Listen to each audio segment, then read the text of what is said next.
বিশ্বকাপের টিকিট মানেই তো সোনার হরিণ, যে টিকিটের জন্য কাড়াকাড়ি লাগে বিশ্বের ফুটবল ভক্তদের মাঝে। এখন পর্যন্ত 2026 ফুটবল বিশ্বকাপ নিয়ে সবচেয়ে আলোচিত বিষয় টিকিটের চড়া মূল্য, যে কারণে সম্প্রতি ইউরোপের ফুটবল সমর্থকদের জোট ফুটবল সাপোর্টার্স ইউরোপ ফিফার বিরুদ্ধে ইউরোপিয়ান কমিশনে মামলাও করেছে। এরই মাঝে আমেরিকা, কানাডা, মেক্সিকোতে অনুষ্ঠিতব্য বিশ্বকাপের শেষ ধাপের টিকিট বিক্রির সময় ঘোষণা করেছে বিশ্ব ফুটবলের নিয়ন্ত্রক সংস্থা।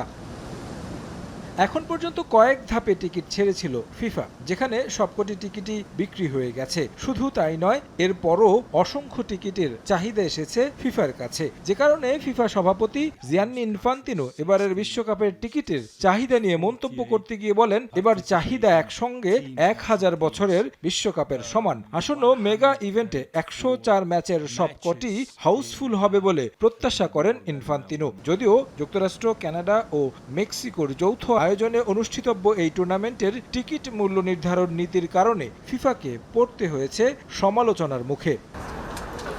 গত ডিসেম্বর থেকে ফেব্রুয়ারি পর্যন্ত আগের ধাপে 1 মিলিয়নের বেশি টিকিট বিক্রি হয়েছে। শেষ ধাপে আগামী 1 এপ্রিল থেকে শুরু হবে টিকিট বিক্রি। বিশ্বকাপের 21 জুন থেকে 19 জুলাই শেষ দিন পর্যন্ত সাধারণ বিক্রির জন্য অতিরিক্ত এই টিকিট ছাড়া হচ্ছে। যেহেতু টিকিটগুলো পর্যায়ক্রমে ছাড়া হবে, তাই অ্যাভেলেবল আসন নিয়মিত পরিবর্তন হতে পারে, যার মধ্যে একই দিনে একাধিক ম্যাচের টিকিটও অন্তর্ভুক্ত থাকবে। ফিফা জানিয়েছে, অবশিষ্ট টিকিট আগে এলে আগে পাবেন ভিত্তিতে বিক্রি করা হবে। নতুন এই ধাপে দর্শকরা নির্দিষ্ট আসন বেছে নিতে পারবেন, আর যারা ইতোমধ্যে টিকিট কিনেছেন তারা 1 এপ্রিল থেকে নিজেদের আসন বরাদ্দ দেখতে পারবেন।